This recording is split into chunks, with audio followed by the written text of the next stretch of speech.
Hello friend, मैं सागर, founder of कैशर, आपका दिल से वेलकम करता हूं हमारे इस लाइफ चेंजिंग प्रोग्राम में जिसका नाम है ITC program, institutional trading concept. आज से जितने भी लेसन आपको पढ़ाया जाएगा इस दौरान मैं अपनी तरफ से पूरी कोशिश करूंगा कि आपको मार्केट का एक सही नॉलेज दे पाऊं ताकि आप अपने ट्रेडिंग को और भी बेहतर बना सको। इस प्रोग्राम का मेन ऑब्जेक्टिव है कि आपको एक प्रोफेशनल ट्रेडिंग माइंडसेट देना जो आपको रिटेल क्राउड से अलग बनाता है। मीन्स गोल सिंपल है, आपको रिटेल ट्रेडर से प्रोफेशनल ट्रेडर बनना है। लेकिन आपको भी इस जर्नी में कोऑपरेट करना पड़ेगा। कोऑपरेट का मतलब जिस एक्सपेक्टेशन के साथ आपने इस कोर्स को ज्वाइन किया है, इस कोर्स को लिया है, उसी एक्सपेक्टेशन को फुलफिल करने के लिए आपको भी मेहनत करना पड़ेगा।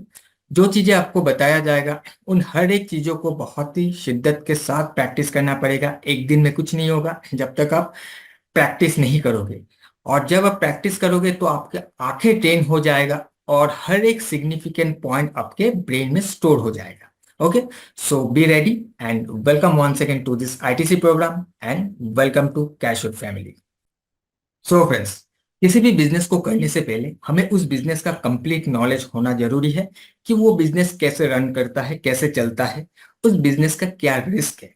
अगर हम ये चीज जान जाते हैं, हमें ये समझ में आ जाता है कि वो मार्केट या फिर वो बिजनेस कैसे चलता है, तो फिर हम हमारे तरफ से भी एक प्लान कर पाएंगे कि अगर हमें उस काम को करना है तो हम किस तरीके से उस काम को कर सकते हैं ताकि हम उस फील्ड में या उस बिजनेस में सक्सेस पा सके। राइट।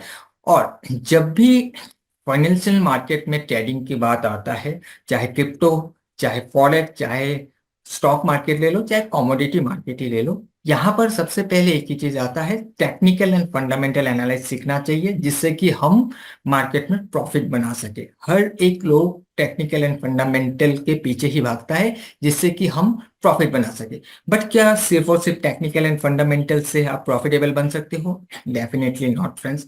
सिर्फ टेक्निकल एंड फंडामेंटल से प्रॉफिटेबल बना नहीं जा सकता। यहां पर आपके सामने एक सर्कल बनाया हुआ है, पाई बनाया हुआ है, एक ग्राफ बनाया हुआ है।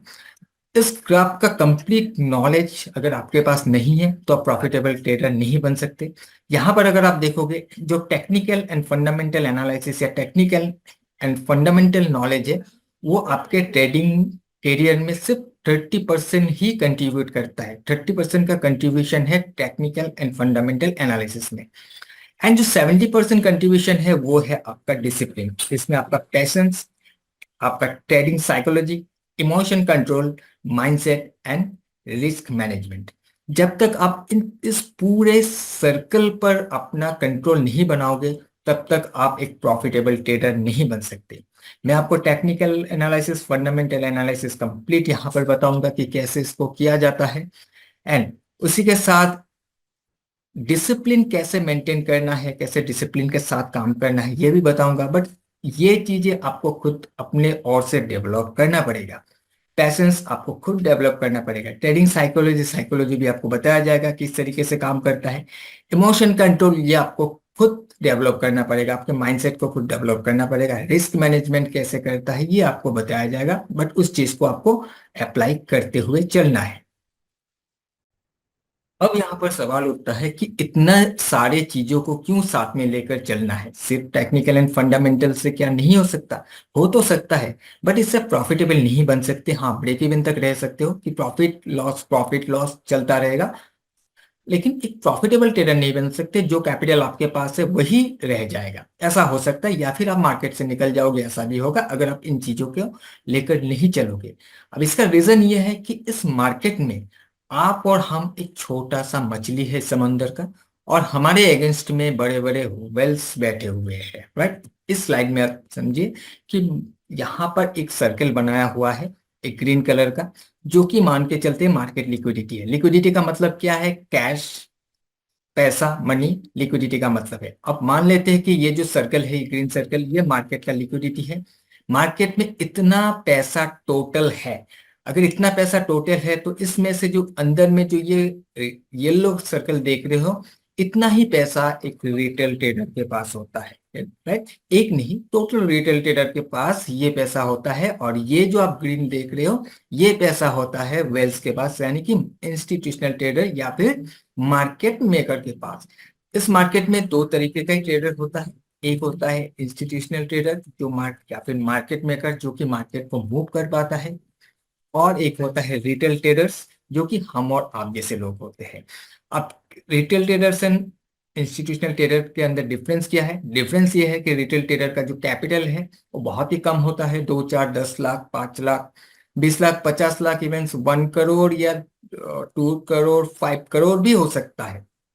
लेकिन एक इंस्टीट्यूशनल के पास जो कैपिटल होता है वो 500 करोड़, 1000 करोड़, 5000 करोड़ एंड 10,000 करोड़ भी हो सकता है। सो इनके पास पावर है क्योंकि इनके पास पैसा है। ये मार्केट को किसी भी डायरेक्शन में, किसी भी स्क्रिप्ट को अगर चाहे तो वो मूव करवा सकता है, राइट। तो जिस वजह से हमें जो अभी आपको जो ये पाई दिखाया हुआ है, ये जो डायग्राम दिखाया हुआ है, इन सारे चीजों को लेकर चलना है। नहीं तो ये वेल्स क्या करेंगे, हमें 10 बार मार्केट में बुलाएंगे, 10 बार मार्केट से किक आउट करेंगे। और यही हो रहा है एक रिटेल ट्रेडर के साथ कि रिटेल ट्रेडर्स पैसा लेकर आता है मार्केट में, वो सब कुछ गवा देता है, निकल जाता है, फिर कुछ दिन बाद फिर से कैपिटल अरेंज करके आता है, फिर से पूरा कैपिटल गवा देते हैं, फिर से निकल जाते हैं, फिर कुछ नया नया ट्रेडर भी आता है, वो भी फिर निकल जाते हैं। तो ये साइकिल चलता ही रहता है, राइट। ये साइकिल चलता ही रहता है। रिटेल ट्रेडर का जितना भी लॉस होता है वो इंस्टीट्यूशनल ट्रेडर का प्रॉफिट होता है। सो हमें क्या करना है, हमें कैसे काम करना है इस मार्केट में, जिसलिए सबसे पहले मैंने बताया कि आपका डिसिप्लिन बहुत जरूरी है इस मार्केट में काम करने के लिए।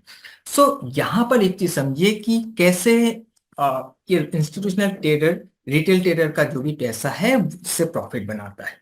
मार्केट सबको सेम दिखता है, आपको जो दिखता है मुझे भी वही दिखेगा। जो भी आप एक स्क्रिप्ट को लगा लोगे, जो भी एसेट्स को आप चार्ट में प्लॉट करोगे, आपको मुझे एक इंस्टीट्यूशनल ट्रेडर को चार्ट सेम दिखेगा, मार्केट सेम दिखेगा, वहां पर जो भी पैटर्न बनता है वो पैटर्न भी सेम दिखेगा। फिर भी एक रिटेल ट्रेडर क्यों लॉस करते हैं जबकि उनके पास टेक्निकल या फिर फंडामेंटल नॉलेज भी है? जस्ट बिकॉज कि एक retail trader typically traditional trading method को यूज करते हैं। For example trend line, wedge pattern, flag pattern, या फिर 2 3 पॉइंट को कनेक्ट करते हुए सपोर्ट या रेजिस्टेंस बनाकर काम करते हैं। और वही एक इंस्टीट्यूशनल ट्रेडर क्या करते हैं, ये जो भी स्टैंडर्ड मेथड होता है, स्टैंडर्ड पैटर्न होता है, इन्हीं पैटर्न को यूज करते हुए मार्केट में लिक्विडिटी क्रिएट करता है, और उसी लिक्विडिटी को हंट करने के बाद वो अपना प्रॉफिट बनाते हैं। लिक्विडिटी क्या है मैंने बताया कि, और ये कैश है, पैसा है। और लिक्विडिटी क्रिएट का मतलब ये है कि एक रिटेल ट्रेडर का स्टॉप लॉस हंट करता है, रिटेल ट्रेडर्स को एंट्री करवाता है ताकि वो अपना एक स्टॉप लॉस प्लेस कर पाए। जब वो स्टॉप लॉस प्लेस करेगा वो स्टॉप लॉस को हंट करेगा, स्टॉप लॉस को हिट करेगा, ताकि वो इंस्टीट्यूशनल अपना जो भी ऑर्डर है वो फिल कर सके, राइट। सो हमें इस ट्रैप में पड़ना नहीं है, हमें इससे दूर रहना है। हम डेफिनेटली एक इंस्टीट्यूशनल ट्रेडर नहीं बन सकते, बट हाँ इंस्टीट्यूशनल ट्रेडर के साथ चलने की कोशिश जरूर कर सकते हैं ताकि हम एक प्रोफेशनल ट्रेडर बन सके। सो यहाँ पर देखिए कि एक इंस्टीट्यूशनल ट्रेडर कैसे काम करता है। ओके, यहाँ पर एक एग्जांपल के लिए एक ग्राफ आपके सामने बनाया गया है।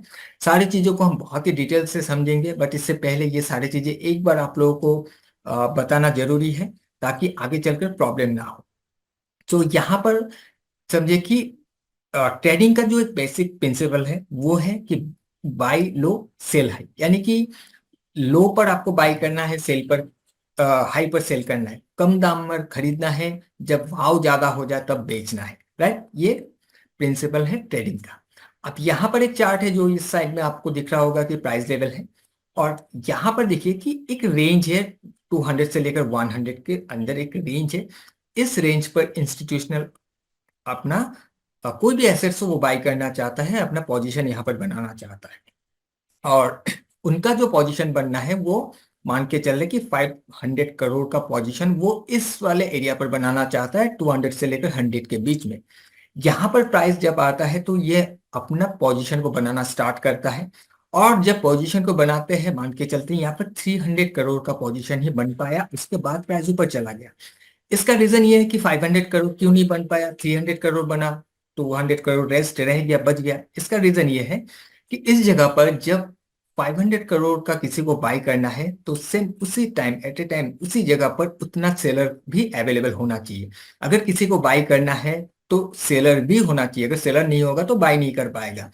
तो उस टाइम पर हो सकता है कि 300 करोड़ ही बाई कर पाया, और जैसे 300 करोड़ का बाइंग होता है, सडनली एक डिमांड जनरेट हो जाता है, और जब डिमांड जनरेट होता है उस डिमांड के चलते प्राइस में हमें अपसाइड का मूवमेंट देखने के लिए मिलता है। एंड उसके बाद जो 300 करोड़ का एग्जीक्यूशन हुआ है और जो बच गया 200 करोड़, उस 200 करोड़ का जो एग्जीक्यूशन है वो ऊपर जाने के बाद नहीं लेंगे, वो फिल ऊपर नहीं करेंगे, वो ऊपर नहीं खरीदेंगे। वो कब खरीदेंगे? जब प्राइस फिर से इस वाले जोन पर आएगा, इसके आसपास आएगा, तभी वो यहाँ पर अपना जो भी पेंडिंग्स ऑर्डर बच गया है वो यहाँ पर फिल करेंगे। जैसे ही फिल करेंगे फिर से एक डिमांड जनरेट हो जाएगा, एंड प्राइस उसके बाद अपसाइड के लिए मूव करना स्टार्ट करेगा।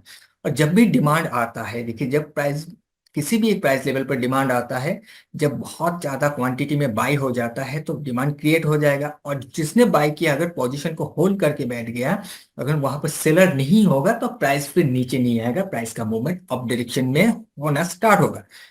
अब यहाँ पर एक क्वेश्चन है कि प्राइस यहाँ पर 300 करोड़ का बाइंग तो हुआ है, अब जो 200 करोड़ का बाइंग इसी एरिया के आसपास करना है, प्राइस यहाँ पर कैसे आएगा? आएगा कि नहीं आएगा?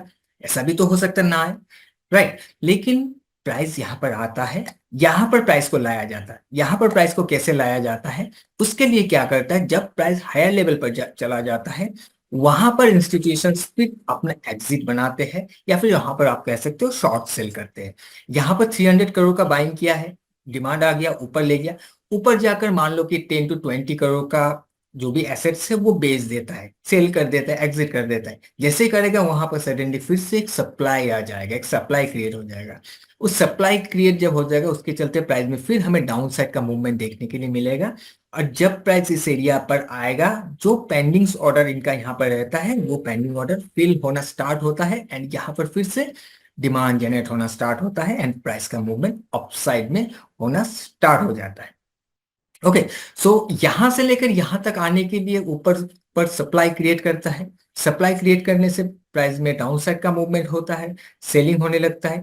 इन एरिया पर आते ही फिर रिटेल ट्रेडर को फिर से ट्रैप किया जाता है, फिर से उनको कुछ इस तरीके से फंसाया जाता है जो आपको ट्रेडिशनल पैटर्न्स वगैरह आपने अभी तक सीखा है, इस तरीके का पैटर्न यहाँ पर क्रिएट करेगा ताकि आप वहां पर बाई कर सको, आपका स्टॉप लॉस नीचे प्लेस हो सके। एग्जाम्पल के लिए हम इस वाले चार्ट को देखते हैं कि मान लो ऊपर से जब प्राइस नीचे आ रहा है तो यहां पर देखिएगा कि ये एक लो है। ओके, जब ये लो पर आता है, लो सपोर्ट होता है, क्योंकि यहां से हायर हाई हायर लो करके ऊपर जा रहा है, लो सपोर्ट होता है। एक रिटेल ट्रेडर को मालूम है कि लो से बाई करना है, यहां पर आते ही लोग यहाँ पर बाई करेंगे। जैसे यहाँ पर बाई करेंगे उनका स्टॉप लॉस जो है वो नीचे प्लेस होगा। ओके, अब उसके बाद प्राइस मान लेते हैं थोड़ा बहुत ऊपर जाने के बाद जब प्राइस फिर से नीचे आ रहा है, यहां पर इसके ब्रेकडाउन पर भी क्या होगा, फिर सेल करेंगे, राइट। इसका जब ऊपर जा रहा है, ठीक है, बाइंग हो गया, स्टॉप लॉस यहाँ पर प्लेस हो गया। अब जब मान लेते हैं कि ब्रेकडाउन हो गया, ब्रेकडाउन होने पर क्या करेंगे, लोग यहाँ पर सेल करेंगे। और जब ब्रेकडाउन होता है, इन बायर्स का, यहाँ पर जो रिटेल ट्रेडर ने बाई किया था, इनका स्टॉप लॉस ट्रिगर होना स्टार्ट हो गया। अब स्टॉप लॉस ट्रिगर होने का मतलब क्या है? मतलब कि इनका सेल ऑर्डर ट्रिगर हो रहा है, उनका एग्जिट जो बनेगा वो सेल करके एग्जिट बनेगा। तो एग्जिट भी सेल करके बन रहा है, इसके ब्रेकडाउन पर फेस सेलिंग भी हो रहा है। तो जो क्वांटिटी अभी फिल करना था, 200 करोड़ का क्वांटिटी फिल करना था बाई करने के लिए, उनको अवेलेबल सेलर अभी मिल गया है। तो इसको कहते हैं लिक्विडिटी ट्रैप। ओके, यहाँ पर लिक्विडिटी क्रिएट किया जाता है, रिटेल ट्रेडर को इस तरीके से ट्रैप किया जाता है। तो यहाँ पर आते ही फिर ये फिल होगा, फिल होते ही क्या होगा, प्राइस का मूवमेंट अपसाइड में होना स्टार्ट होगा। अब इस दौरान क्या होगा, जब यहाँ पर ब्रेकडाउन पर लोगों ने सेल किया है, अब जब ब्रेकडाउन पर लोगों ने सेल किया है, उनका स्टॉप लॉस फिर ऊपर प्लेस होना स्टार्ट होगा। अब जब यहां पर डिमांड आ गया है, अब क्या होगा, इनका स्टॉप लॉस हंट होते हुए, इनका स्टॉप लॉस को स्वीप करते हुए प्राइस अपसाइड का मूवमेंट करना स्टार्ट कर देगा। ओके, आई होप कि आपको ये चीज समझ में आ गया होगा कि एक इंस्टीट्यूशनल ट्रेडर किस तरीके से काम करता है, किस तरीके से अपना पोजीशन को बनाता है। वो मार्केट ऑर्डर पर अपना पोजीशन नहीं बनाएंगे, क्योंकि मार्केट ऑर्डर पर अगर पोजीशन बनाने जाएंगे, यहाँ पर प्राइस है, मान लेते हैं कि इस जोन के आसपास प्राइस है, यहाँ पर मार्केट ऑर्डर में अगर 500 करोड़ का बाइंग कर देता है, तो यहाँ पर इनको नहीं मिलेगा 500 करोड़ का पूरा पोजीशन। वो यहाँ से लेकर आई थिंक यहाँ या फिर इस एरिया तक, यहाँ से लेकर इस वाले एरिया तक जाकर शायद इसका जो एवरेज प्राइसिंग ऐसे बन जाएगा। क्योंकि जब ये बाई करेंगे, सेलर तो ऊपर रहेंगे ना, तो एट ए टाइम अगर ये अपना मार्केट ऑर्डर पर प्लेस करेंगे तो ऊपर का जितने भी 500 करोड़ के लिए अगर स्प्लिट में ऐसे बैठा हुआ है और यहाँ तक जाकर उसका 500 करोड़ का पोजीशन कंप्लीट होता है तो प्राइस में एकदम से मूव आ जाएगा यहाँ पर, तो इसका रेंज बढ़ जाएगा। तो जिस वजह से वो इस तरीके से मार्केट ऑर्डर पर ट्रेड नहीं करेंगे, वो अपना लिमिट ऑर्डर से ट्रेड को बनाएंगे, उसके नीचे से धीरे धीरे करके किसी भी रेंज पर आने के बाद धीरे धीरे करके अपना पोजीशन को बनाएंगे, ताकि एक एरिया पर एक छोटा सा एक रेंज पर ही उसको मिले। जब प्राइस फिर ऊपर जाएगा तो उसके पास एक एरिया रहे, स्पेस रहे, रूम रहे प्रॉफिट को बनाने के लिए। ओके, सो अभी एक बार क्विकली ट्रेडिंग रूल को समझ लेते हैं। सो ट्रेडिंग रूल्स में जो सबसे पहला हमारे पास नंबर 1 में है वो है प्रोटेक्ट योर कैपिटल। सो सबसे पहला हमारा ये मोटिव होना चाहिए, जब हम सीख रहे हैं या फिर फर्स्ट टाइम हम चीजों को प्रैक्टिस कर रहे हैं, हमें हमारा कैपिटल को प्रोटेक्ट करके चलना है। क्योंकि एक बार कैपिटल खत्म हो गया फिर से दोबारा उस कैपिटल को अरेंज करने के लिए बहुत तकलीफ होता है, राइट। सो कैपिटल को बचाना है। किसी भी दिन ट्रेड एक कर लो, दो कर लो, कितने भी ट्रेड कर लो, वैसे ओवर ट्रेडिंग करना नहीं चाहिए, बट ठीक है, किसी भी दिन सिंगल डे पर, किसी भी सिंगल डे पर 2% से ज्यादा का रिस्क नहीं लेना है अपने कैपिटल का। 2% का रिस्क ले से ज्यादा नहीं लेना, इतना चला गया उस दिन के लिए बंद कर देना है। सेकंड रूल है ट्रेड विद द ट्रेंड और फ्लो। ट्रेंड के साथ ही ट्रेड को बनाना है, चाहे जो भी ट्रेंड हो, लेकिन आपको फ्लो के साथ ही चलना है। थर्ड रूल ये कहता है every day is not a trading day. Daily आपके लिए ट्रेडिंग डे नहीं होता है। अगर कंडीशन आपके फेवर में नहीं है तो आपके चुपचाप आपको बैठे रहना पड़ेगा जब तक आपके फेवर में ना आए। Have a clear plan. आपके पास एक क्लियर प्लान होना चाहिए। ट्रेडिंग क्या है? ट्रेडिंग एक प्लानिंग है, राइट। जैसे कि हमने स्टार्टिंग में डिस्कस किया था कि हमें उस बिजनेस को करने के लिए प्रॉपर प्लान होना चाहिए, तो आपके पास भी एक प्रॉपर प्लानिंग होना चाहिए। उस प्लानिंग पर ही आपको एक्शन लेना चाहिए। Number 5, control your emotion. बहुत इंपॉर्टेंट चीज है, इमोशन को कंट्रोल करना ही होगा। अगर कंट्रोल नहीं कर पाते हो तो प्रॉफिट बना नहीं पाओगे। अपने फियर को, अपने ग्रीड को, रिवेंज ट्रेडिंग को, इन सारी चीजों को दूर रखकर ही आपको काम करना है, राइट। अगर फियर लाओगे, ग्रीड लाओगे तो वहां पर गलती होगा। रिवेंज ट्रेड करने जाओगे वहां पर भी गलती ही होगा। Number 6, avoid over trading. जैसे हमने स्टार्टिंग में अभी बोला, ओवर ट्रेड करना नहीं है, क्वालिटी ट्रेड करना है, क्वांटिटी ट्रेड करना नहीं है। क्वालिटी ट्रेड के पीछे भागोगे, ना कि क्वांटिटी ट्रेड के पीछे। 10-10, 20-20 ट्रेड करना नहीं है। एक या दो ट्रेड काफी है एक दिन के लिए, और डेली ट्रेड भी मिलेगा, कोई जरूरी नहीं है। 7th रूल ये कहता है कि पैसेंस। ये पैसेंस ही आपको पे करेगा, राइट। जब तक आप पैसेंसली बैठे नहीं रहोगे, पैसेंस नहीं रहेगा आपके पास, आप प्रॉफिट नहीं बना पाओगे। आप जहां तहां कहीं पर भी एंट्री कर जाओगे, कुछ भी सेटअप नहीं है, कुछ भी प्लान नहीं है, आपको हर एक जगह पर ऐसा लगेगा मुझे यहाँ पर एंट्री कर जाना है। आप एंट्री कर जाओगे, आपको वहां पर लॉस उठाना पड़ेगा। इसलिए ये भी बहुत ही एक इम्पॉर्टेंट चीज है आपके ट्रेडिंग लाइफ में। सो अभी तक जो चीज आपको मैंने बताया, इन सारी चीजों को एकदम घोल कर पी जाना है, ताकि इन चीजों को सोचने की जरूरत ना पड़े आपको। ये ऑटोमेटिकली आप इसका एक्शन ले पाओ, इम्प्लीमेंट कर पाओ। इस तरीके से आपको इसका प्रैक्टिस करना है, राइट। प्रैक्टिस से ही आप परफेक्ट बनोगे। जब तक इस चीजों का प्रैक्टिस नहीं करोगे तब तक नहीं होगा। जैसे कि एग्जाम्पल के लिए मैं बता रहा हूँ कि एवॉइड ओवर ट्रेडिंग, जैसे मैंने बताया, ये चीज होता ही रहता है लोगों के साथ कि एक बार एक ट्रेड में लॉस हो गया, सेकंड ट्रेड कर लेंगे, लॉस हो गया, उसके बाद से ट्रेड पर ट्रेड होता ही रहता है। इस चीज को कंट्रोल करने के लिए 1 महीना जैसे तैसे करके कंट्रोल कीजिए। 2 से ट्रेड ज्यादा लेना नहीं है, चाहे प्रॉफिट हो चाहे लॉस हो। प्रॉफिट हो गया, उससे अभी ग्रीड में आना नहीं है, छोड़ देंगे। कल मार्केट फिर से ओपन होगा, फिर से देखेंगे कुछ मार्केट देगा, कोई पोजीशन इस तरीके से बनेगा, कोई सिनेरियो बनेगा कि हमें वहां पर एंट्री होना चाहिए, हम एंट्री ले लेंगे, अदरवाइज नहीं। तो इस तरीके से अगर 1 महीना कर लोगे, ये चीज ऑटोमेटिकली आपके अंदर डेवलप हो जाएगा। तो इसको घोल कर पी जाना है, इसको खुद खुद ही आपको डेवलप करना पड़ेगा। मैं इसमें कुछ नहीं कर सकता, आपको मैं जस्ट बता सकता हूँ कि इसके बिना आप कुछ नहीं कर सकते। इन सारी चीजों पर कंट्रोल पाना पड़ेगा आपको। ओके। ओके, सो अभी चलिए आराम से हम हमारे लेसन्स को स्टार्ट करते हैं अभी। सो यहाँ पर जितने भी लेसन्स आप लोगों को पढ़ाया जाएगा, ये पूरा लेसन्स बेस्ड होगा प्राइस एंड वॉल्यूम के ऊपर। और जब भी हम प्राइस की बात करते हैं तो प्राइस को समझने के लिए हमारे पास दो इंस्ट्रूमेंट होता है। एक होता है कैंडलस्टिक और एक होता है स्ट्रक्चर या फिर मार्केट स्ट्रक्चर। कैंडलस्टिक्स हमको एक प्राइस का, किसी भी पर्टिकुलर टाइम का प्राइस बिहेवियर को बताता है, और मार्केट स्ट्रक्चर हमें पूरे मार्केट का ओवरऑल एक बिहेवियर बताता है कि क्या कंडीशन है मार्केट का। और वॉल्यूम वॉल्यूम हमें मार्केट में जो ट्रांजेक्शन हो रहा है वो ट्रांजेक्शन को बताता है। हम ट्रांजेक्शन को समझने के लिए वॉल्यूम का यूज करते हैं। सो हम अभी स्टार्ट करेंगे कैंडलस्टिक से, फिर हम आएंगे वॉल्यूम पर, फिर हम जाएंगे मार्केट स्ट्रक्चर पर, क्योंकि मार्केट स्ट्रक्चर पर ही पूरा चीजें निर्भर किया हुआ है। बट उसके लिए आपको कैंडलस्टिक्स का भी नॉलेज होना चाहिए एंड वॉल्यूम का भी नॉलेज होना चाहिए कि वॉल्यूम कैसे देखना है, कैंडलस्टिक्स को भी कैसे देखना है।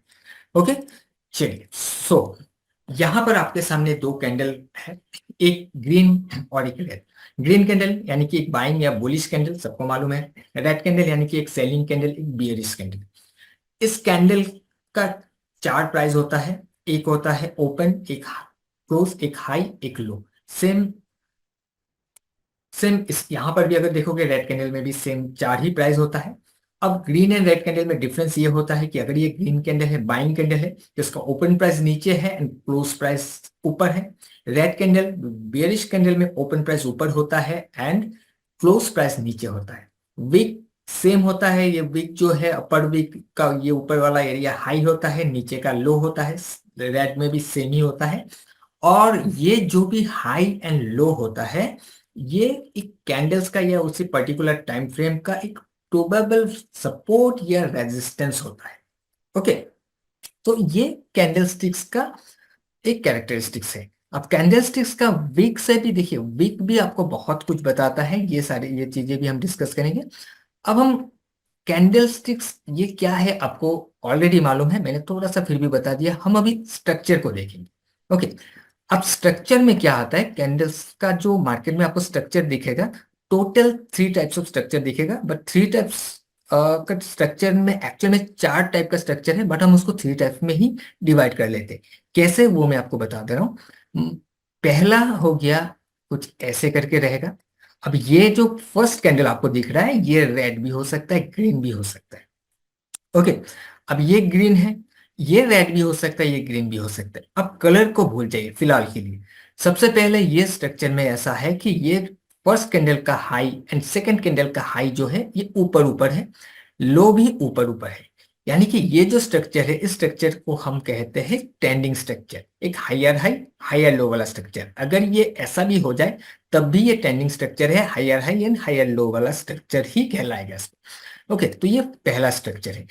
इसी के साथ अगर हम ऐसे कर देते हैं तो ये भी हमारे पास एक ट्रेंडिंग स्ट्रक्चर ही है, बट ये डाउन साइड में है, जो कि है ये हाई नीचे है। तो ये लोअर हाई है अपने पिछला हाई से, सो ये लोअर हाई है। ये लो नीचे है अपने पिछला लो से, ये लोअर लो है। सो ये लोअर लो लोअर हाई का फॉर्मेशन है, ट्रेंडिंग स्ट्रक्चर है, बट डाउन साइड में है लोअर लो लोअर हाई का फॉर्मेशन के साथ। इसी के साथ नेक्स्ट एक स्ट्रक्चर आपको दिखेगा जो कि है कुछ इस तरीके से। जो फर्स्ट कैंडल के अंदर एक सेकेंड कैंडल फॉर्म होगा, पूरी तरीके से ये कैंडल इनसाइड होगा, ना ही हाई टच करेगा ना ही लो टच करेगा। सो ये इनसाइड फॉर्मेशन है, इसको कहते हैं इनसाइड कैंडल। ओके, या फिर आप इसको कह सकते हो लो वॉलेटाइल स्ट्रक्चर। लो वॉलेटाइल इसलिए क्योंकि ये कैंडल छोटा सा एक दबा हुआ कैंडल बना हुआ है, जिस वजह से ये लो वॉलेटाइल स्ट्रक्चर है। एंड उसी के साथ कुछ और एक जो फॉर्मेशन आपको दिखेगा वो दिखेगा कुछ इस तरीके से, जो कि फर्स्ट कैंडल को पूरी तरीके से ढक देता है, जो एनगल्फ कर देता है, जिसको हम एनगल्फिंग कैंडल कहते हैं, या फिर इसको आप कह सकते हो कि हाई वॉलेटाइल स्ट्रक्चर। सो ये तीन स्ट्रक्चर ही आपको मार्केट में देखने के लिए मिलेगा। इसके अलावा कोई भी स्ट्रक्चर मार्केट में नहीं रहेगा कैंडल स्टिक्स वाइज। अब यहाँ पर अगर देखोगे तो जो बॉडी है मैंने कंप्लीटली इसके बाहर कर दिया। जरूरी नहीं है कि हर बार बॉडी बाहर होगा, हो सकता है कि बॉडी इसके अंदर ही हो, वीक वीक ही बाहर गया है, ऐसा भी हो सकता है। बस हमें ये देखना है कि फर्स्ट कैंडल का हाई के ऊपर ये हाई बन रहा है, फर्स्ट कैंडल के लो के नीचे ये लो बन रहा है, यानी कि ये एक हाई वॉलेटाइल स्ट्रक्चर है, ये एक एनगल्फिंग कैंडल होता है। ओके, सो ये है आपका स्ट्रक्चर। ये तीन स्ट्रक्चर ही आपको मार्केट में देखने के लिए मिले। स्ट्रक्चर को थोड़ा सा समझने की कोशिश करते हैं। एग्जाम्पल के लिए ये ग्रीन कैंडल है एंड सेकेंड ऐसा एक ग्रीन कैंडल बना हुआ है, तो ये भी एक हायर हाई हाई लो का स्ट्रक्चर है, ट्रेंडिंग स्ट्रक्चर है अपसाइड में। अब यहाँ पर हमें क्लियर एक चीज देखने के लिए मिल रहा है कि ये एक बाइंग कैंडल है, ये एक बाइंग कैंडल है, यानी कि जो प्रेशर है वो बाई साइड का है।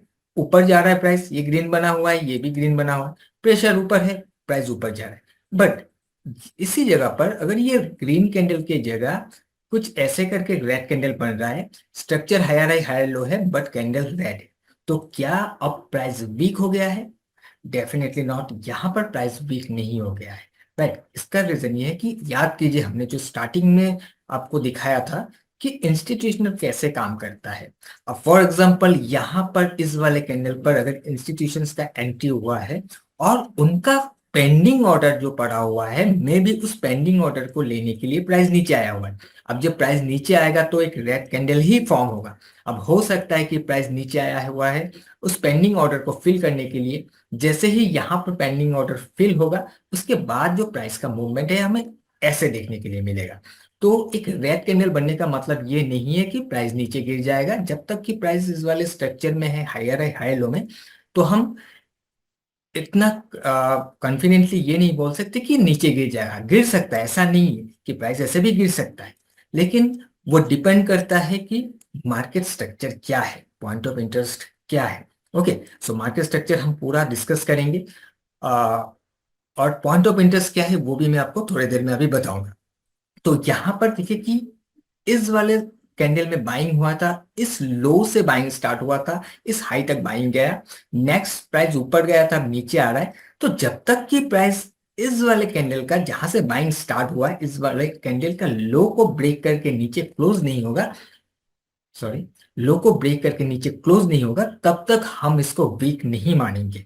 अगर बाकी चीजें हमारे फेवर में है तो, वो बाकी चीजें क्या है आपको आगे पता चलेगा, तो तब तक हम इसको वीक नहीं मानेंगे।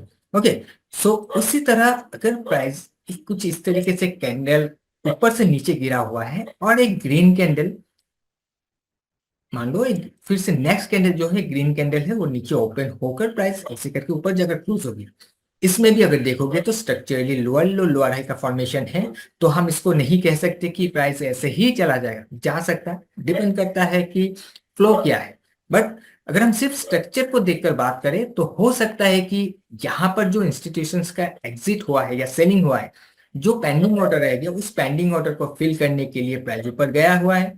अब नेक्स्ट प्राइस कुछ इस तरीके से मूव करने की कोशिश कर सकता है। ओके, तो सिर्फ स्ट्रक्चर का एक कैंडल ग्रीन बन जाने का मतलब ये नहीं कि प्राइस ऊपर ही चला जाएगा, एक कैंडल रेड बनने का मतलब नहीं है कि नेक्स्ट अभी प्राइस नीचे गिरता जाएगा, ये जरूरी नहीं है। डिपेंड करता है स्ट्रक्चर के साथ फ्लो क्या है और पॉइंट ऑफ इंटरेस्ट, यानी कि कहां पर इंस्टीट्यूशंस का इंटरेस्ट है सेलिंग या बाइंग का, उस चीज को भी ढूंढ कर निकालना है। वहीं से ही जो भी एक्शन लिया जाता है वहां पर अगर हम कुछ करने की कोशिश करेंगे तो हम प्रॉफिट में रहेंगे या फिर सारी चीजें हमारे फेवर में रहेगा। Okay, so point of interest क्या है?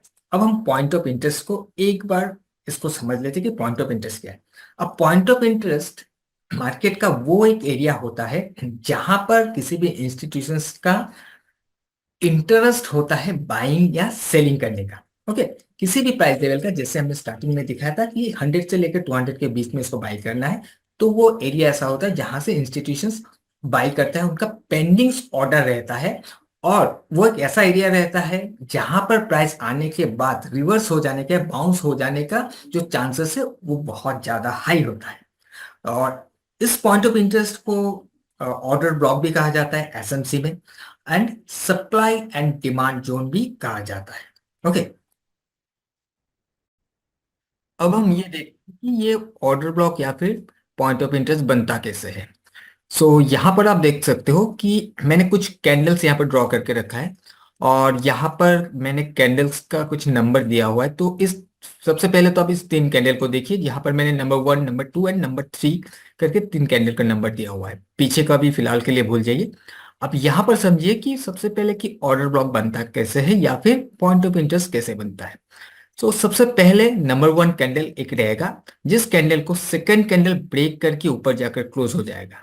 अब यहाँ पर जो फर्स्ट कैंडल है, मैंने यहाँ पर रेड कलर का कैंडल लिया हुआ है। ये जरूरी नहीं है कि रेड ही होना चाहिए, ग्रीन भी हो सकता है, कोई भी कलर का कैंडल हो सकता है। ये ग्रीन भी हो सकता है या फिर रेड भी हो सकता है, बट जो सेकंड कैंडल होगा वो ग्रीन होना चाहिए। अगर हम अपसाइड के लिए देख रहे हैं, एक bullish fair value, sorry, point of interest या फिर ऑर्डर ब्लॉक, या फिर हम एक डिमांड जोन को फाइंड आउट कर रहे हैं, तो सेकंड कैंडल जो है वो हमारे लिए ग्रीन कैंडल होना चाहिए, एक बाइंग कैंडल होना चाहिए, एंड फर्स्ट कैंडल को ब्रेक करके ऊपर क्लोज हो जाना चाहिए। जब ऐसा होता है तो फर्स्ट कैंडल का जो रेंज है, हाई से लेकर लो तक का जो पूरा रेंज है, ये रेंज हमारे लिए पॉइंट ऑफ इंटरेस्ट या फिर ऑर्डर ब्लॉक या फिर एक डिमांड जोन बन जाता है। ओके, एंड उसके बाद जो थर्ड कैंडल एक आप यहाँ पर देख रहे हो, जब भी एक थर्ड कैंडल फॉर्म होगा, और उस थर्ड कैंडल फॉर्म होने के बाद अगर आपको ये दिखता है कि फर्स्ट कैंडल का हाई एंड थर्ड कैंडल का लो एक दूसरे के साथ टच नहीं हुआ है और बीच में एक गैप बना हुआ है, तो इस गैप को इम्बैलेंस या फिर इनएफिशिएंसी या फिर एसएमसी में इसको फेयर वैल्यू गैप कहते हैं। ओके, सो इस गैप को कहते हैं इम्बैलेंस, इनएफिशिएंसी या फिर फेयर वैल्यू गैप।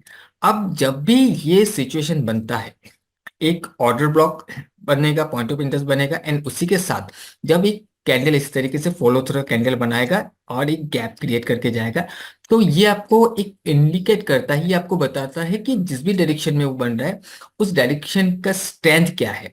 उस डायरेक्शन का जो स्ट्रेंथ है वो आपको स्ट्रॉन्ग इंडिकेट कर रहा है इस इम्बैलेंस की वजह से, राइट। अब ये जो भी जोन बन रहा है, पहला तो हमारे पास एक है ऑर्डर ब्लॉक और दूसरा ये है इम्बैलेंस एरिया। ये दोनों ही एरिया पर ऑर्डर्स होता है, पेंडिंग ऑर्डर्स होता है, राइट। जैसे कि हमने स्टार्टिंग में आप लोगों के साथ डिस्कस किया था कि इंस्टीट्यूशंस का जो ऑर्डर है एट ए टाइम फिल नहीं होता है, वहां पर ऑर्डर्स पेंडिंग रह जाता है और उसको फिल करने के लिए प्राइस फिर से नीचे आता है। तो ये एरिया होता है, एक होता है इम्बैलेंस या फिर फेयर वैल्यू गैप, एक होता है पॉइंट ऑफ इंटरेस्ट या फिर ऑर्डर ब्लॉक, जहां से प्राइस फिर से बाउंस करने की कोशिश करता है, राइट। एक इम्बैलेंस बनाने का मतलब यह है कि स्ट्रॉन्ग आपको इंडिकेट कर रहा है। अब अगर ये प्राइस इसको टच करके चला जाता है, अगर ये जो भी ऑर्डर ब्लॉक है, इस ऑर्डर ब्लॉक को हिट करके प्राइस फिर चला जाता है एंड इम्बैलेंस कुछ यहाँ पर रहता नहीं है, तो वो जो ऑर्डर ब्लॉक या पॉइंट ऑफ इंटरेस्ट रहेगा, उसका जो स्ट्रॉन्गनेस रहेगा वो स्ट्रॉन्गनेस खत्म हो जाएगा कहीं ना कहीं, क्योंकि यहां पर से जब प्राइस ऐसे करके ऊपर गया है, एक मोमेंटम कैंडल बनाकर ऊपर क्लोज हुआ है, इसका मतलब है कि इस वाले कैंडल के अंदर ऑर्डर है। अब सेकंड कैंडल अगर इसको टच करके ऊपर चला जाता है, तो जो भी पेंडिंग ऑर्डर होता है वो फिल हो जाता है। अगर वो फिल हो जाता है तो प्राइस को फिर से वापस आने का कोई रीजन नहीं बनता। अगर फिर से यहाँ पर आता है तो कहीं ना कहीं ये वीक पड़ सकता है, ये ब्रेक हो सकता है। ओके, तो इस वाले स्लाइड में समझिए, ये जैसे कि हमने अभी अभी इस सेम इसी स्ट्रक्चर को डिस्कस किया था, और यहाँ पर साइड में इस वाले स्ट्रक्चर को देखिए कि प्राइस में हायर है, हाई लो का स्ट्रक्चर बना हुआ है, ब्रेक करके ऊपर क्लोज हुआ है, एक मोमेंटम कैंडल के साथ ये चीज हुआ है। तो ये फर्स्ट कैंडल हमारे लिए जो जोन है, ये हमारा ऑर्डर ब्लॉक या फिर पीओआई होगा, point of interest. Third candle, इसने फर्स्ट कैंडल का जो भी रेंज है, इस रेंज को हिट करके टच करके ये चला गया है ऊपर। सो ये ऑलरेडी मिटिगेट हो चुका है। जब ये हो चुका है, इसका मतलब ये है कि जो भी पेंडिंग ऑर्डर है वो फिल हो चुका है।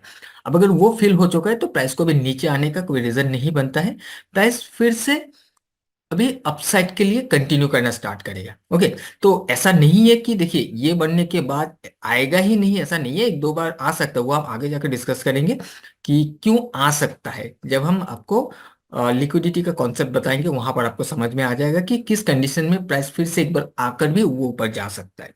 ओके, तो बाकी एक बेसिक जो थियोरी है उस हिसाब से अगर ये मिटिगेट हो चुका है तो प्राइस को अभी नीचे आने का कोई रीजन नहीं बनता, क्योंकि ऑर्डर फिल हो चुका है। अब प्राइस को अप डायरेक्शन में ही मूव करना चाहिए। ये हमारे लिए बाइंग साइड का ऑर्डर ब्लॉक या फिर पॉइंट ऑफ इंटरेस्ट है एंड इम्बैलेंस एरिया है। एंड सेम अगर हम शॉर्ट साइड के लिए, डाउन साइड के लिए देखते हैं, तो डाउन साइड के लिए कुछ इस तरीके से बनेगा, यानी कि लोअर लो स्ट्रक्चर बनेगा। सेम फर्स्ट कैंडल यहाँ पर ग्रीन मैंने बनाया हुआ है, ये ग्रीन भी हो सकता है एंड रेड भी हो सकता है, कोई दिक्कत नहीं है। सेकंड कैंडल हमेशा फर्स्ट कैंडल को ब्रेक करके नीचे आकर क्लोज हो जाएगा। थर्ड कैंडल जो बनेगा, अब थर्ड कैंडल का हाई एंड इस बार फर्स्ट कैंडल का लो के बीच में जो भी गैप रहेगा वो हमारे लिए इम्बैलेंस या इनएफिशिएंसी या फिर फेयर वैल्यू गैप एवरेज ही रहेगा।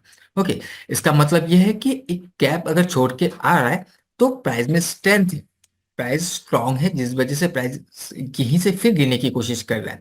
सो अब क्या होगा, ये जो भी इम्बैलेंस, इसको बैलेंस करने के लिए प्राइस फिर से इस एरिया पर जाएगा। जाने के बाद अपना जो भी पेंडिंग ऑर्डर रहेगा वो फिल करेगा, देन प्राइस अपने डायरेक्शन में मूव करना स्टार्ट करेगा।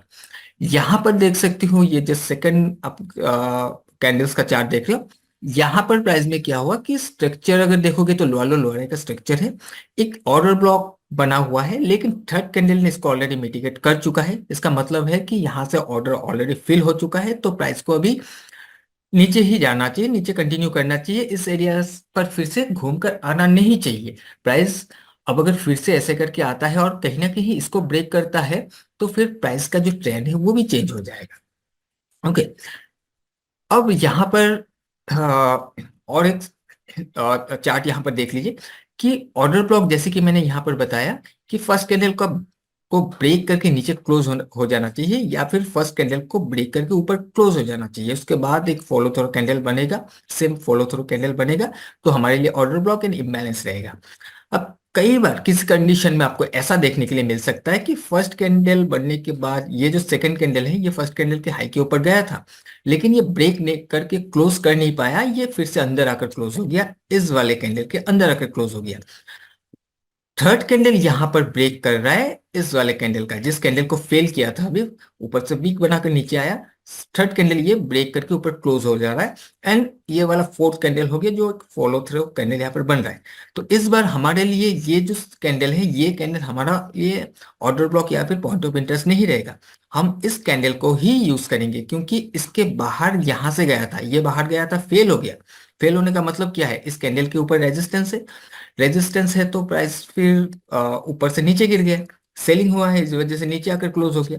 इस बार ये प्राइस ब्रेकआउट किया, यहाँ पर एक कंटिन्यूएशन कैंडल बनाया, तो ये हमारे लिए पॉइंट ऑफ इंटरेस्ट और ये वाला एरिया हमारे लिए इम्बैलेंस रहेगा।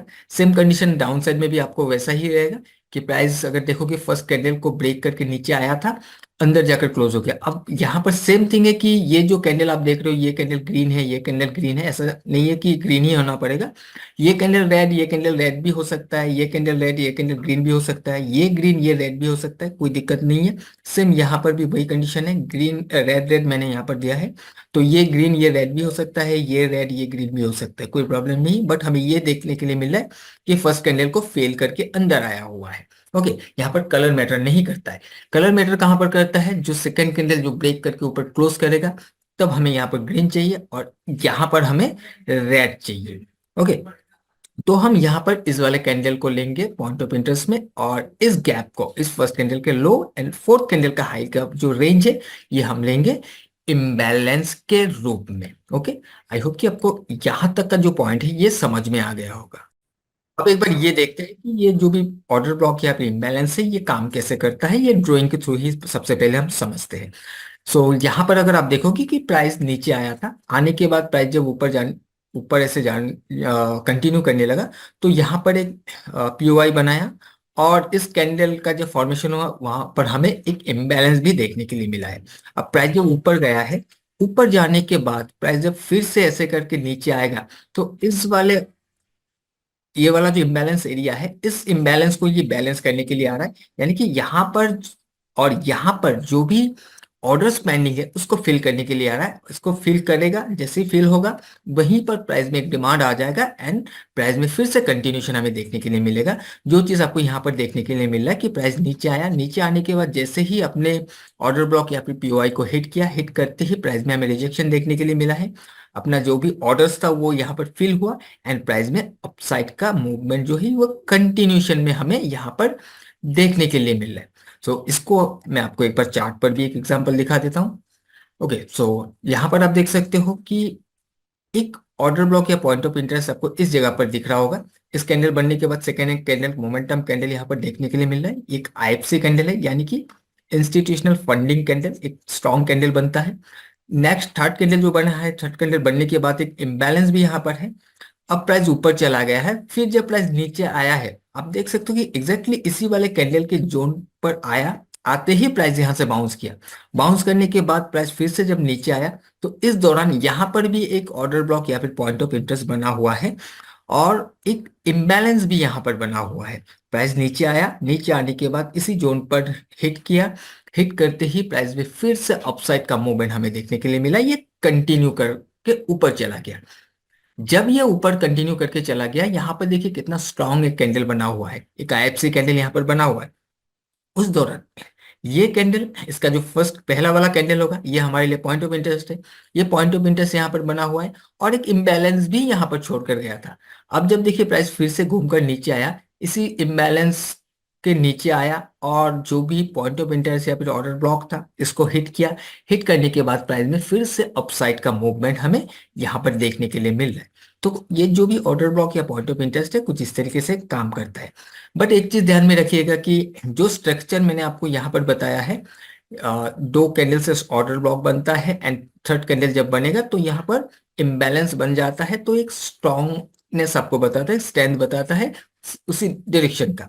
बट इसका मतलब ये नहीं कि हर एक जगह पर कहीं पर भी ऑर्डर ब्लॉक या फिर पॉइंट ऑफ इंटरेस्ट बन जाए आप उसको लेकर ट्रेड कर जाओगे।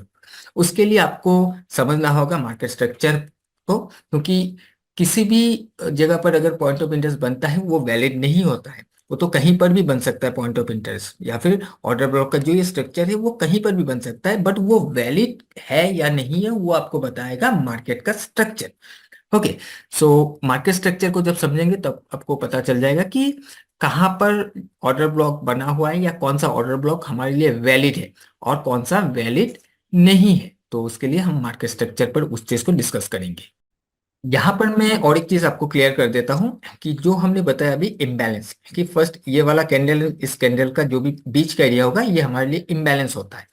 तो उस हिसाब से अगर आप देखोगे तो ये कैंडल है जिसको ब्रेक करके ऊपर क्लोज किया है एंड थर्ड कैंडल ये वाला है जिसका लो कहीं यहाँ पर है। तो यहाँ पर भी हमारे पास एक इम्बैलेंस है, यहाँ पर भी एक आईएमबी इम्बैलेंस यहाँ पर पड़ा हुआ है। उसी के साथ ये जो कैंडल बना हुआ है उसको भी अगर देखोगे तो यहाँ पर भी एक एरिया, जो गैप एरिया है वो भी यहाँ पर पड़ा हुआ है, राइट। बट क्या ये इम्बैलेंस है? यहाँ पर हमें एक इम्बैलेंस मिल गया, ये भी तो एक गैप है। First candle and third candle, अगर हम इस तीन कैंडल को ले तो first candle and third candle के बीच में गैप दिख रहा है। तो फ्रेंड्स इस वाले केस में यहाँ पर जो आपको गैप दिख रहा है ये गैप हमारे लिए इम्बैलेंस नहीं है। ओके, जो फर्स्ट हमें देखने के लिए मिलेगा एक ऑर्डर ब्लॉक बनने के बाद वो हमारे लिए इम्बैलेंस होगा। नेक्स्ट जो भी गैप्स रहेगा वो इम्बैलेंस नहीं रहता है, वो होता है ब्रेक अवे गैप। ठीक है, ये वो होता है ब्रेक अवे गैप होता है। नेक्स्ट जितने भी गैप्स बनेंगे, अब वो गैप जब भी बनता है उसके नीचे क्या होता है, लिक्विडिटी से, वो लिक्विडिटीज को ले लेकर ही प्राइस नीचे आएगा और नीचे आकर फिर अपना जो भी डिमांड एरिया है उस डिमांड एरिया पर हिट करने के बाद पेंडिंग ऑर्डर फिल होता है, फिर क्या होता है डिमांड क्रिएट होता है एंड प्राइस में जो मोमेंटम है वो कंटिन्यूशन होना स्टार्ट हो जाता है। ओके, सो इस चीज का भी ध्यान में रखिएगा कि कहीं पर भी आपको ऑर्डर ब्लॉक दिख गया कुछ इस तरीके से अगर देखोगे तो ये भी आपके हिसाब से एक ऑर्डर ब्लॉक होना चाहिए। अगर आप देखोगे ये कैंडल को ब्रेक करके ऊपर गया है उसके बाद एक कैंडल ऐसे बन गया है, ये भी आपके लिए ये कैंडल ऑर्डर ब्लॉक होना चाहिए स्ट्रक्चरली। बट हर एक ऑर्डर ब्लॉक को हम यूज नहीं कर सकते, हमारे लिए वैलिड नहीं है। अगर ये वैलिड नहीं है तो हमारे लिए वो पॉइंट ऑफ इंटरेस्ट या फिर ऑर्डर ब्लॉक भी नहीं है। अगर ये वैलिड नहीं है, ऑर्डर ब्लॉक नहीं है, तो उसके बाद जो भी इम्बैलेंस बन रहा है वो भी हमारे लिए इम्बैलेंस नहीं है, फेयर वैल्यू गैप नहीं है, वो ब्रेक अवे गैप है। उस गैप को छोड़ ही दीजिए, उसमें आपको इतना दिमाग लगाने की जरूरत नहीं है कि उस गैप को हम क्या कहें। आपके लिए वो कोई इम्पोर्टेंट नहीं है। इम्पोर्टेंट वही रहेगा जो स्टार्टिंग से एक स्विप होने के बाद बनता है। अब स्विप क्या है, वो चीज को हम लिक्विडिटी कॉन्सेप्ट में समझेंगे कि लिक्विडिटी कैसे स्विप वगैरह होता है। ओके, अब मैं आपको और एक चीज बता देता हूं। यहाँ पर देखिए, कैंडल्स यहाँ पर दो आपके सामने ड्रॉ किया गया है, एक है रेड कैंडल, एक है ग्रीन कैंडल। ओके, अब कैंडल को आपने पढ़ लिया है, कैंडल का स्ट्रक्चर पढ़ लिया है। बट कैंडल जब भी एक बनता है, कैंडल का जो वीक होता है, ये वीक भी आपको बहुत कुछ बताता है। फर्स्ट कैंडल जो कि यहाँ पर एक रेड कैंडल है। अब रेड कैंडल का मतलब है कि सेलिंग हुआ है, एक सेलर्स का कैंडल है, एक बेयरिश कैंडल है। लेकिन यहाँ पर इस वाले कैंडल को अगर ध्यान से देखोगे, इस कैंडल का अपर साइड में हाई पर एक वीक है एंड लो पर एक वीक है। अब वीक का अगर साइज को देखोगे, ऊपर का जो अपर वीक है वो छोटा है एंड जो लोअर वीक है ये बड़ा है। इस वीक का मतलब क्या है कि ये रेड कैंडल है तो प्राइस यहाँ कहीं ओपन हुआ है। ओपन होने के बाद सबसे पहले प्राइस ऊपर गया। ऊपर जब गया, सेलर ने इसको पुश किया डाउन साइड में। पुश करने के बाद यहां तक लेके आया सेलर्स ने। इस जगह से प्राइस में फिर से क्या हुआ, बायर्स ने इसको कंट्रोल किया। बायर्स ने कंट्रोल करके प्राइस को ऐसे ऊपर ले गया और यहाँ पर जाकर क्लोज किया। यानी कि ये वाला जो एरिया है, कहीं ना कहीं हमें इस वाले एरिया पर बायर्स का जो प्रेजेंस है वो समझ में आ रहा है। नो डाउट ये रेड कैंडल है, बट स्ट्रेंथ जो है वो बायर्स का इस वाले कैंडल पर ज्यादा है, राइट? क्योंकि लोअर लेवल से प्राइस को पुश करके यहां पर लाकर इसको क्लोज कर दिया है। सेम उसी तरह ये ग्रीन कैंडल है। इस ग्रीन कैंडल को भी अगर देखोगे, इसका अपर वीक जो है वो बड़ा है, लोअर वीक जो है वो छोटा है। इसका मतलब क्या है, हायर लेवल पर जाते ही लोगों ने सेल करना स्टार्ट कर दिया है, सेलर्स ने कंट्रोल करना स्टार्ट कर दिया है। सेलर्स का प्रेशर ज्यादा है, जिस वजह से इस वाले हाई पर ही लास्ट बायर आया था, यानी कि इसके ऊपर और कोई बाई नहीं हुआ। वहीं से ही प्राइस में हमें डाउन साइड का मूवमेंट देखने के लिए मिला और यहां पर आकर क्लोज कर दिया है। तो सेलर इस जगह से स्ट्रांग होना स्टार्ट हो गया एंड प्राइस को पुश करके यहां तक लाकर क्लोज कर दिया। तो वीक को भी आपको समझना है। वीक पहले ही आपको बता देता है कि प्राइस अगर नीचे आ रहा है, वीक आपको पहले बता देगा कि कहीं ना कहीं जो डाउनफॉल है वो अभी, उसका जो स्ट्रेंथ है वो अभी घटने लगा है। ठीक है, ये आपको पहले ही इंडिकेट कर देगा। कैंडल का साइज भी आपको इंडिकेट कर देता है। फॉर एग्जांपल, यहां पर अगर हम एक चार्ट को देखें कि प्राइस ऊपर से जब नीचे आ रहा है, ऊपर से नीचे आते आते कुछ ऐसे रेड कैंडल बनाया, बीच में ग्रीन कैंडल भी बनाया। फिर यहाँ पर देखिए एक कैंडल बना हुआ है जो नीचे से एक लॉन्ग विक बना हुआ है, यानी कि यहाँ पर आते ही स्ट्रांगली इसको बाई कर किया गया है। तो पहले ही इस वाले कैंडल ने आपको एक इंडिकेशन दे दिया कि कहीं ना कहीं नीचे से भी बाइंग प्रेशर आ रहा है। फिर ऐसा नहीं कि ये आते ही प्राइस ऊपर चला जाएगा, या ये जैसे एक इंडिकेशन है। उसके बाद आपको कंफर्मेशन चाहिए। ये एक इंडिकेशन है कि आप पहले से रेडी हो जाओ कि कंफर्मेशन आने के बाद, अभी कंफर्मेशन आ सकता है क्योंकि किसी न किसी डिमांड एरिया पर आ रहा है, जिस वजह से वहां पर आते आते ही प्राइस में हमें रिजेक्शन देखने के लिए मिल रहा है। उसके बाद मान लो ये एक कैंडल बना हुआ है, फिर से थर्ड एक कैंडल बना हुआ है, फिर से रिजेक्शन। इस तरीके से सडनली आपको दिखेगा कि ये अभी ब्रेकआउट अपसाइड में होना स्टार्ट हो गया एंड प्राइस अभी अपसाइड में मूव करना स्टार्ट कर देगा। उसी तरह प्राइस जब ऊपर से नीचे आ रहा है, अगर मान लो कि ये ग्रीन कैंडल है, उसके बाद ये एक रेड कैंडल है कुछ इस तरीके से बना हुआ है, फिर एक रेड कैंडल है कुछ इस तरीके से बना हुआ है, एक ग्रीन कैंडल है कुछ ऐसे बना हुआ है। उसके बाद क्या होगा कि जो कैंडल्स है कुछ ऐसे करके कैंडल्स का जो साइज है वो छोटा होता रहेगा। ऊपर से जब आप देख लो गिर रहा है, गिरते गिरते जब गिरने का लेग में जो सेलिंग कैंडल है वो काफी बड़ा बड़ा दिखेगा क्योंकि सेलिंग स्ट्रांग है, प्रेशर है।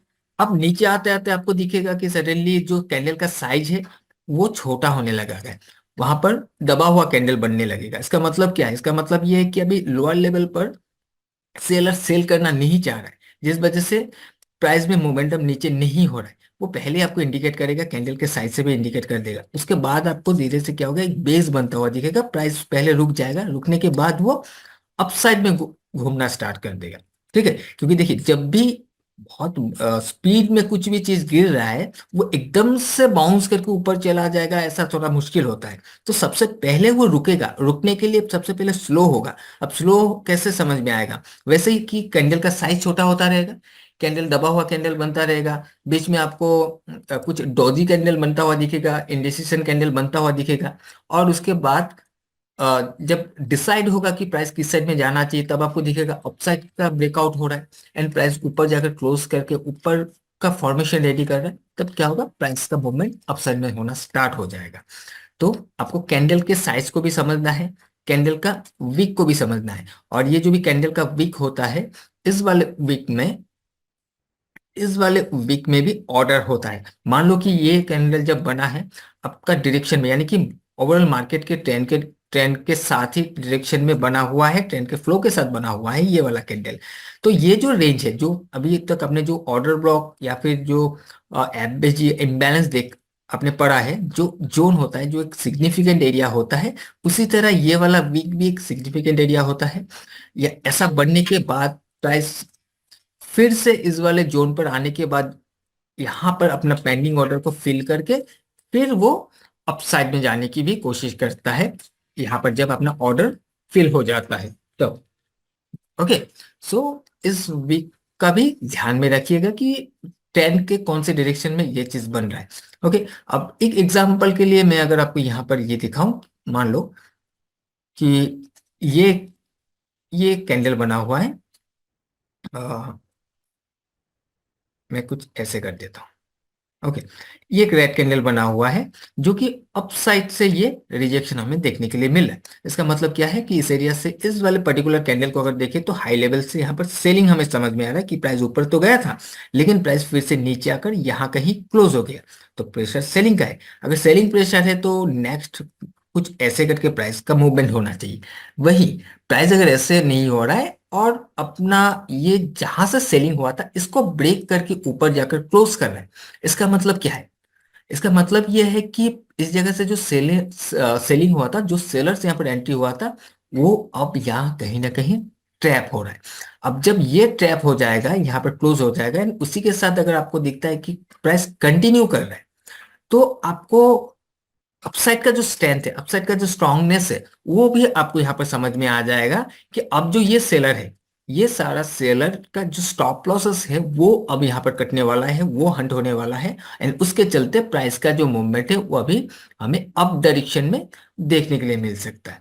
ओके, तो कुछ इस तरीके से आपको वीक का भी समझना है कि वीक नीचे से है तो प्राइस ऊपर ही जाएगा ऐसा नहीं है, या फिर ऊपर से है तो नीचे आएगा ऐसा नहीं है। वो डिपेंड करता है कि कौन से एरिया पर बना हुआ है, डिपेंड करता है कि मार्केट का स्ट्रक्चर क्या है, फ्लो क्या है, मार्केट का ट्रेंड क्या है, चाहे वो एक मेजर लॉन्ग टर्म ट्रेंड हो या फिर एक शॉर्ट टर्म ट्रेंड हो। वो डिपेंड करता है कि ट्रेंड किस साइड में है, अभी फ्लो किस साइड में। उस साइड में अगर आपको दिखता है कि ऊपर का रिजेक्शन को भी फेल कर रहा है, मीन्स प्राइस ऊपर चला जाएगा। अगर आपको दिखता है कि नीचे से रिजेक्शन आ रहा है, आपको अर्ली इंडिकेशन मिल रहा है कि प्राइस ये प्राइस ऑलरेडी गिर रहा था, ट्रेंड अपसाइड का है, और किसी ना किसी डिमांड के आमने सामने आते रहते प्राइस में रिजेक्शन स्टार्ट हो गया, रिजेक्शन के साथ वही अगर प्राइस अपसाइड में मूव करना स्टार्ट करता है, अपने स्ट्रक्चर को अपसाइड में शिफ्ट करता है, तो प्राइस का मूवमेंट हायर लेवल पर होने लगेगा, राइट, हाई साइड में होने लगेगा। तो कुछ इस तरीके से आपको कैंडल का स्ट्रक्चर को भी समझना है। अब यहाँ पर मैं आपको एग्जांपल दिखा देता हूँ। इस बार एग्जांपल का देखिए कि यहाँ पर विक का क्या फॉर्मेशन हो रहा है। यहाँ पर अगर आप देखोगे, सबसे पहले प्राइस में इस जगह से एक हमें विक देखने के लिए मिला है तो green candle, but high level से प्राइस में रिजेक्शन देखने के लिए मिल रहा है। मान के चलो कि अगर हम पिछले कैंडल का भी इसके साथ कंपेयर करें तो पिछले कैंडल के ऊपर गया था, लेकिन वो रिजेक्ट होकर नीचे आकर क्लोज हो गया। अब ग्रीन कैंडल है, बाइंग कैंडल है, तो इसको छोड़कर ऊपर जाना चाहिए, लेकिन प्राइस नीचे आ रहा है। उसके बाद से अगर आप देखोगे प्राइस में नीचे से रिजेक्शन वीक नीचे से आपका बढ़ता हुआ दिख रहा है। रेड कैंडल है, ऊपर से नीचे गिर गया था, जैसे नीचे है, यहाँ सब वीक हमें देखने के लिए मिल रहा है। ये वीक आ गया, यहाँ से देखिए लॉन्ग वीक आ गया, यहाँ से लॉन्ग वीक आ गया, यानी कि प्रेशर जो है वो डाउन नीचे से भी होने लगा है अपसाइड के लिए। यहाँ पर जाकर हमें एक देखने के लिए मिला है कि प्राइस में ऊपर के लेवल से, हायर लेवल से एक लॉन्ग वीक वाला कैंडल बन रहा है और रेड कैंडल है। और रेड कैंडल हो या ग्रीन कैंडल ही हो, लेकिन जब भी लॉन्ग वीक अपसाइड में से बन रहा है, यानी कि हाई लेवल से सेलिंग हो रहा है, सेलिंग प्रेशर है। अब जब ये सेलिंग प्रेशर है, सेलिंग पहले हमें यहाँ पर देखने के लिए मिल रहा था कि बाइंग प्रेशर नीचे से हो रहा है, सडनली यहाँ पर एक सेलिंग प्रेशर आया। फिर से हमें यहाँ पर देखने के लिए मिल रहा है कि यहाँ नीचे से फिर से बाइंग प्रेशर हमें देखने के लिए मिल रहा है, बाइंग प्रेशर है। अब यहाँ पर देखिए कि ये जो लास्ट सेलिंग आया था ऊपर से, ये यहाँ पर जाकर इसको ब्रेक कर दिया है। जैसे ही इसको ब्रेक करके ऊपर क्लोज हो गया तो कहीं ना कहीं जो भी सप्लाई हो रहा था, जो सेलिंग कर रहा था, वो अभी ट्रैप हो जाएंगे, और वो ट्रैप होने के बाद प्राइस क्या होगा, मूवमेंट अपसाइड में हो जाएगा। अब इसका ब्रेकआउट जब हुआ था, कहीं ना कहीं अगर हम देखें तो इस जगह से प्राइस ऊपर यहाँ तक गया था, ये लो बनने के बाद ये हाई बना था, राइट। तो डिमांड जो है इस वाले वीक एरिया से हुआ था। सो अगर हम इस वाले वीक का जोन को ड्रॉ कर ले, तो आपको दिखेगा कि प्राइस जब नीचे आया था, इसी वीक पर आया, इसी वीक पर आने के बाद प्राइस में फिर से अपसाइड का मूवमेंट लेना स्टार्ट कर दिया। जब इसका ब्रेकआउट हुआ, उसके बाद इसका ब्रेकआउट होते ही सेलर फेल होने लगा है। सेलर फेल होने लगा है, अब प्राइस जब नीचे आएगा तो यहाँ पर जो डिमांड आया है, इस डिमांड के चलते ही ये फेल हुआ है। इस वाले डिमांड जब आया था, उसी वजह से प्राइस का ब्रेकआउट आया हुआ है। अब जब डिमांड आया तो कहीं ना कहीं ऑर्डर पेंडिंग हो ही सकता है, एट ए टाइम सारा ऑर्डर फिल नहीं होता है। तो प्राइस फिर से यहाँ पर आएगा और ऑर्डर्स फिल करेगा, फिल करते ही प्राइस में फिर से हमें अपसाइड का मूवमेंट यहाँ पर देखने के लिए मिला है। तो हर एक चार्ट पर, हर एक जगह पर आपको ऐसा ही देखने के लिए मिलेगा।